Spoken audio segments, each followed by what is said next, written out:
Greetings and welcome to the Astronomy Picture of the Day podcast. Today's picture for August 13th of 2025 is titled Trapezium in the heart of Orion. So what do we see here? Well, here we have a close-up look at the central portion of Orion, and what we're seeing is the trapezium, which is the central star cluster forming there, and made up of the four brightest stars which dominate that small cluster that is in the process of formation. Now, these stars are important because they are extremely massive, very hot, and are the ones that are really producing most of the energy in the Orion Nebula. So the gases we see around are caused to glow. Now they glow because of ultraviolet light from these stars, and in fact primarily from the biggest and brightest of those stars gives off most of the ultraviolet light that powers this entire region of the sky. So that ultraviolet light then ionizes the gases around it, causes them to glow, and allows us to see the Orion Nebula.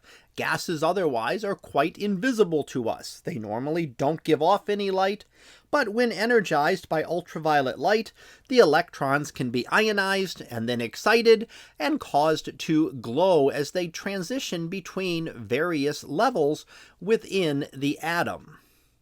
Now, what else do we know is in the central portions of Orion? Well, recent studies have shown that there is a black hole about 100 times the mass of the Sun present here. It explains a lot of the observations that we make, including the fact that these stars are moving a lot faster than we would otherwise assume.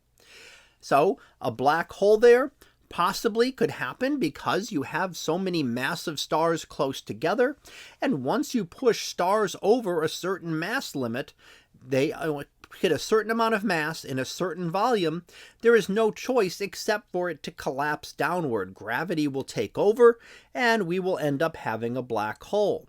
And that's why we see black holes at the center of almost every galaxy. Many very large star clusters even will also show a black hole toward the center, simply because you can only put so much mass so close together without objects colliding and coalescing and eventually forming themselves into a black hole, as nothing can go beyond that. Now, as we continue to look at this, it gives us a chance to study then one of the closest known black holes to Earth at about 1,500 light years away. So, as we can work further to be able to get better studies of this, it'll give us a little bit better understanding of black holes and how they work and how they interact with the stars and gas around them to help produce some of the energy and patterns that we see coming from this region.